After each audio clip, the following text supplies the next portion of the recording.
আজকে ভাবলাম তোমাদের সাথে একটা ভিডিওই শেয়ার করা যাক, যেটা আমি ক্লাসে ডেমনস্ট্রেশন থাকলে বা আমার শ্যুট থাকলে সেই দিনটা কেমন যায় বা কতটা আমরা কষ্ট করে একটা শ্যুট নামানোর জন্য, সেটাই তোমাদের সাথে ছোট্ট করে শেয়ার করছি।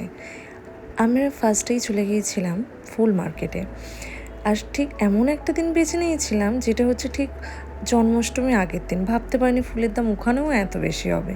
আমাদের একটু বেশি পরিমাণে ফুল দরকার ছিল বলে আমরা পুরো হাওড়ায় চলে গেছি একদম ভোরবেলা। কিন্তু ভোরবেলার শহরটা দেখতে না একটা আলাদাই রকম। সত্যি ভোরবেলা কলকাতা শহর একটা আলাদাই দৃশ্য। আমি প্রায় দেখেছি রাতের বেলা, দুপুরে, যেটা দুপুরে তো বীভৎস গরম, রাতের বেলার সৌন্দর্য আলাদা, ভোরের সৌন্দর্য তো আরও সুন্দর। যদি কখনো মনে হয় অবশ্যই সবাই একবার ভোরবেলা, বিশেষ করে হাওড়ায়, যখন হাওড়ার ব্রিজ বা ফুল মার্কেট যাবে না, তখন ভীষণ ভালো লাগে। কম করেই ফুল কিনেছি কারণ অনেক দাম।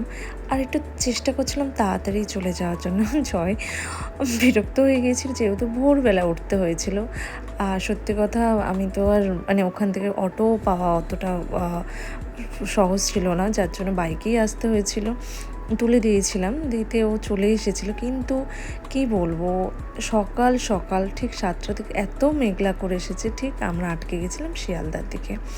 তারপরে যথাযথ আমি রেডি হয়ে গিয়েছিলাম, ক্লাসে ডেমনস্ট্রেশন বলে কথা। তারপরে পুরুষ যখন রেডি হয়ে গেছিলাম, তারপর আমার মডেল চলে এসেছিলো।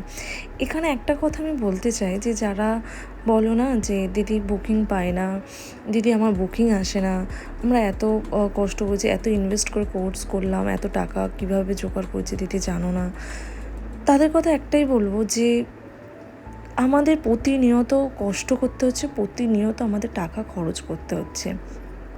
তুমি যদি শুধু মনে করো যে আমি টাকাটা ইনকাম করব বা ইনভেস্ট করব না, এটা কিন্তু হয় না। আমাদের প্রতিনিয়ত একটা মেকআপের প্রোডাক্ট দিয়ে কিন্তু হয় না, সব সময় আমাদের কিন্তু চেঞ্জ করতে হচ্ছে। বিশেষ করে ক্লাস ডেমনস্ট্রেশন ক্লাস থাকা মানেই হচ্ছে নতুনত্ব প্রোডাক্ট নিয়ে আমরা ট্রাই করতে ভালোবাসি। আমরা রিয়েল ক্লায়েন্টের ওপর তো নতুন প্রোডাক্ট অ্যাপ্লাই করতে পারি না। আগে আমরা ডেমনস্ট্রেশন বলো, মডেলের ওপর ট্রাই করি যে প্রোডাক্টটা কেমন, কতক্ষণ থাকছে, কতটা গ্লো করছে, তারপরে কিন্তু আমরা রিয়েল ক্লায়েন্টের উপর সেটা করে থাকি। আর একটা শ্যুট নামাতে অনেক পরিশ্রমের দরকার, বিশ্বাস করো, প্লাস হেডেক, ভীষণভাবে হেডেক। যেটা প্ল্যান থাকে, আগে থেকে ভাবনা থাকে, কীরকম সাজাবো, কীভাবে লুকটা ক্রিয়েট করব, কীভাবে শ্যুটটাকে পুরোপুরি নামাবো, কত সুন্দর লুক আসবে, স্টুডেন্টরা দেখলে যাতে মনে করে যে হ্যাঁ আমি শিখতে পেরেছি বা ভালো লাগছে লুকটা, যেটা ওরা আশায় এসেছে সেই আশাটা যেন পূরণ হয়, ওই রকম তো আছেই। প্লাস হচ্ছে যে নিজে একটা শ্যুট নামাচ্ছে, আমার এত টাকা, যে যেমনভাবে ইনভেস্ট করুক, একটা শ্যুটের পেছতে কম করে তো 5,000 10,000 তো হয়, কম করে হলেও 5,000 হয়। কিন্তু আমাদের সেই ক্ষেত্রে আরও একটু বেশি, একটু ভালো মডেল, আরও একটু প্রফেশনাল, যারা অনেক দিন ধরে, যাদের একটু নাম ডাক আছে, আবার অনেকেই আছে যারা ইউটিউবারকে নিয়ে করে। আমি এখনও পর্যন্ত করিনি, বলবো না যে করবো না, সেটাও বলবো না।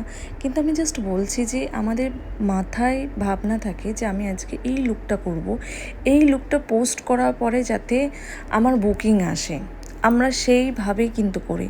যখন সত্যি বুকিংটা না আসে খারাপ লাগে ঠিকই, কিন্তু একটা সাজিয়ে কিন্তু আমরা আশা করি না যে এই সাজানোটার পরেই কিন্তু আসবে, বা এইটা আমি করলাম মানেই আমার সঙ্গে সঙ্গে বুকিং চলে আসবে। এই ধারণাটা সবসময় মাথা থেকে নামিয়ে দেবে। সবসময় ভাববে যে আমার কাজটাকে সবার সামনে প্রেজেন্ট করতে হবে। আজ হয়তো আমার কাজটা আসছে না, তার মানে আমার কাজে হয়তো ভুল আছে, বা আমার কাজটা হয়তো লোকের কাছে পৌঁছাচ্ছে না ঠিকঠাক, বা আমার কাজটা অতটা সবার মতন সুন্দর হচ্ছে না।